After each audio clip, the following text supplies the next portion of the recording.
Hi friends, അസ്സലാമു അലൈക്കും. എല്ലാവർക്കും പുതിയൊരു വീഡിയോയിലേക്ക് സ്വാഗതം. ഇന്ന് 4ാമത്തെ നോമ്പാണ്. അപ്പോൾ നമ്മൾ ചിക്കൻ കറി വെക്കുന്ന തിരക്കിലാണ്.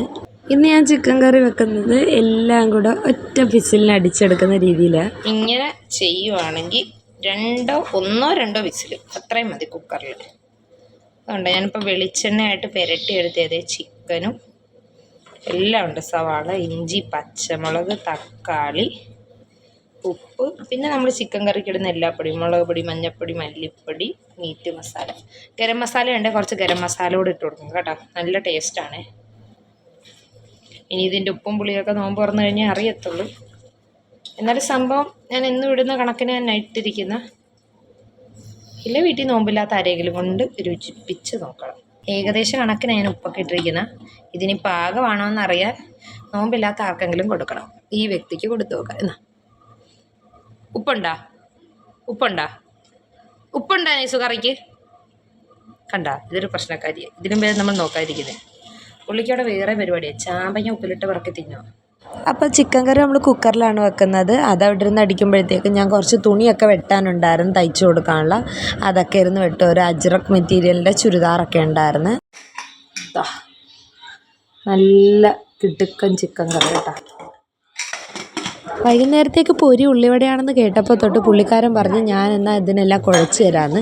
വേണ്ടാന്ന് കുറേ വട്ടം പറഞ്ഞിട്ടും കേട്ടില്ല. ഇതിന് കയറി കഴിഞ്ഞപ്പോൾ തന്നെ ഞങ്ങൾ തമ്മിൽ ഓരോ സ്വരച്ചേർച്ച വന്ന് തുടങ്ങിയിട്ടുണ്ട്. പൊടിയിടുന്നത് അങ്ങനെയല്ല, അത് ഇത്ര ഇട്ട് കലക്കാം, അങ്ങനെ ഒന്നും രണ്ടും പറഞ്ഞ് എങ്ങനെയൊക്കെ പുള്ളിയെ കൊണ്ട് അത് ചെയ്ത് അവിടെ നിന്ന് ഇറക്കി ചെയ്യാൻ.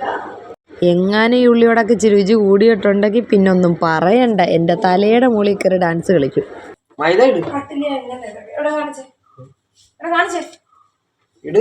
ഒരു സ്വല്പം കൂടെ, കുറെ മാരി ഇടത്തില്ല. ഈ സർക്കാർ എവിടെ നിന്ന് വരുന്നു?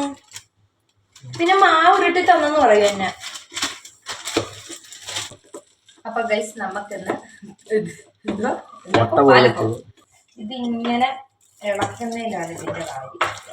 ഇളക്കി ഇതിന്റെ പദം വരണം. വെളിയിൽ ഇങ്ങനെ പദം വന്നിട്ട് വെച്ചാൽ നല്ല പോലെ ആ തല മാറ്റെല്ലാം കാണാൻ പറ്റത്തില്ല.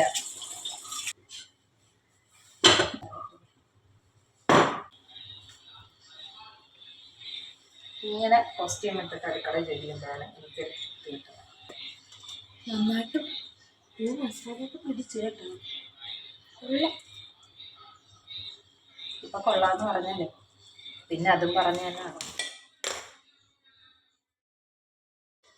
നമ്മൾ ഉള്ളിയോടെ വരിക്കുമ്പോൾ ഇതുപോലൊരു പാത്രത്തിൽ വെള്ളം വെച്ചേക്കണം. എന്നിട്ട് മാവെടുത്ത്, നല്ല ചൂടായി കേട്ടോ, ഗ്യാസ് കുറച്ച് കണ്ടില്ല, കരിഞ്ഞു പോകും എൻ്റെ ഉള്ളിയോടെ. ഇങ്ങനെ ബോളാക്കി എടുക്കുക. ഒരു പരത്ത് ഇത്ര മതി, ഒരുപാട് പരത്തണ്ട അല്ലേ.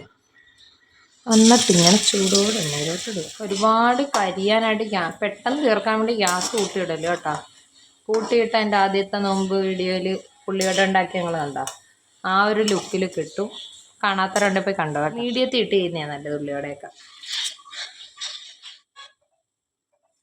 ഒരുവിധം ജോലിയൊക്കെ ഒതുങ്ങിയിട്ടുണ്ട്. അപ്പത്തിനായതുകൊണ്ട് പിന്നെ ആ സമയത്ത് ചുട്ടെടുത്താൽ മതിയല്ലോ. ഇനി ബാക്കിയുള്ള പാത്രമൊക്കെ കഴുകി മാറ്റി. ഇച്ചാപ്പി വരാൻ സമയമായിട്ടുണ്ട്. വാപ്പിയും മോളും കൂടെ ഇച്ചാപ്പിയെ വിളിക്കാൻ പോവുകയാണ്. നെയ്സുവിന് ഭയങ്കര സന്തോഷം ഇങ്ങനെയൊക്കെ കൊണ്ടുപോകണേക്കെ റോഡിലോട്ട്. അങ്ങനെ ഇച്ചാപ്പിക്കുട്ടൻ വന്ന് മേലൊക്കെ കഴുകി അവന് ഫുഡെല്ലാം കൊടുത്തിട്ട് ഞാനും അവനും കൂടെ കഞ്ഞി വാങ്ങിക്കാൻ പോയി. നെയ്സുമോളെ ഇക്കായി ഏൽപ്പിച്ചിട്ടാണ് ഞാൻ കഞ്ഞി വാങ്ങിക്കാൻ ഇച്ചാപ്പിക്കുട്ടനുമായിട്ട് പോയത്. നോമ്പ് ഫസ്റ്റ് വാങ്ങിച്ചതാണ് കഞ്ഞി, പിന്നെ അത് ഇപ്പോഴാണ് വാങ്ങിക്കുന്നത്. കാരണം ആദ്യത്തെ ദിവസം വാങ്ങിച്ചിട്ട് കുറച്ചേ കുടിച്ചുള്ളൂ, ബാക്കി അത്രയും കളയേണ്ടി വന്നിരുന്ന് ചീത്തയായിപ്പോയി. എന്താന്ന് ഈ പാത്രത്തിൽ നിറച്ചു വാങ്ങിച്ചോ, കുഴപ്പമില്ല. കഞ്ഞിയൊക്കെ വാങ്ങിച്ച് വീട്ടിൽ കൊണ്ട് വെച്ചിട്ട് അമ്പലപ്പുഴയ്ക്ക് പോയി തുണി എടുക്കാനായിട്ട്. പക്ഷേ ലൈനിങ് തുണി ഞാൻ ഉദ്ദേശിച്ച കളർ കിട്ടിയില്ല. പിന്നെ അവിടെ അടുത്ത് ഫ്രൂട്ട്സ് ഇങ്ങനെ വിൽക്കുന്നിടം ഉണ്ടായിരുന്നു, അവിടെ കയറി കുറച്ച് ഫ്രൂട്ട്സൊക്കെ വാങ്ങിച്ച്. പെട്ടെന്ന് തന്നെ നമ്മൾ വീട്ടിൽ വന്ന കേട്ടോ സാധനം വാങ്ങിച്ച്. ഞാൻ വന്നിട്ട് മാവ് നോക്കിയപ്പോൾ നല്ല രീതിയിൽ പൊങ്ങിയിട്ടുണ്ടായിരുന്നു. അപ്പോൾ നമുക്ക് ഫ്രൂട്ട്സ് ഒക്കെ എടുത്ത് വെക്കാം. പച്ചമുന്തിരിയും ഓറഞ്ചുമാണ് വാങ്ങിച്ചത്. ഇത് രണ്ടും പുളിയനാണോ നല്ല മധുരമുള്ളതാണോ നോമ്പ് വന്നു കഴിയുമ്പോൾ അറിയാം. മിക്കവാറും എനിക്കിത് പണി കിട്ടാറുള്ളതാണ്.